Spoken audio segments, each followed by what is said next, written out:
Naiuwi na sa bansa ang mga labi ng nasawing OFW sa Kuwait na naunang naipagpalit sa bangkay ng kanyang katrabaho.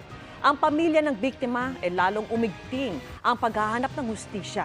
At live mula sa Parañaque City, nakatutok si Mark Salazar. Mark. Vicky, nung Biyernes, January 10, nakita natin, di ba, na bumuhos ang emosyon ng pamilya ni Jenny Alvarado sa pagsalubong nila sa labi ni Jenny na galing Kuwait. At nakita rin natin kung paano nagbago ang kanilang emosyon sa galit dahil ibang bangkay naman kasi yung natanggap nila.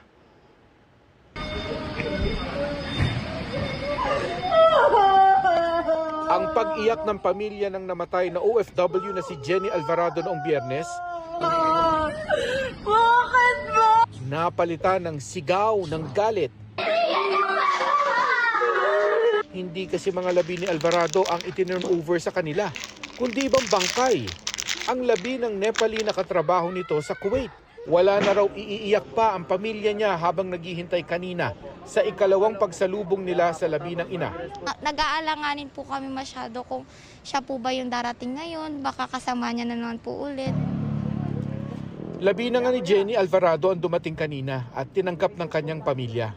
Pero hindi raw dito natatapos ang mga tanong ng kanyang pamilya. Inimbestigahan ba talaga ang pagkamatay ng kanilang ina sa Kuwait? Kasi po kung nag-imbestiga po talaga sila ng maayos, bakit yung Nepali po yung dumating sa amin? Parang minadali po nila yung investigasyon na sobrang bilis po ng pagdating. January 2 namatay, January 10 dumating po agad. Yun po yung akin. Sa lagay daw kasi ng labi ng Nepali na nakita nila, hirap silang paniwalaang suffocation ng ikinamatay nito. Yung kuko niya po kasi is natutuklap. Tapos po, yung kamay niya po may uling.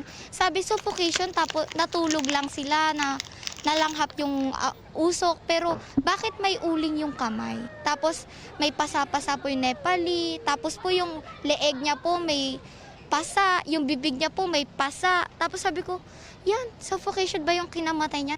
Sa hinihinging hostisya ng pamilya, sinabi ni Department of Migrant Workers Secretary Hans Kakdak na nasa Kuwaiti Authority pa raw ang bola bago makagawa ng hakbang ang Pilipinas.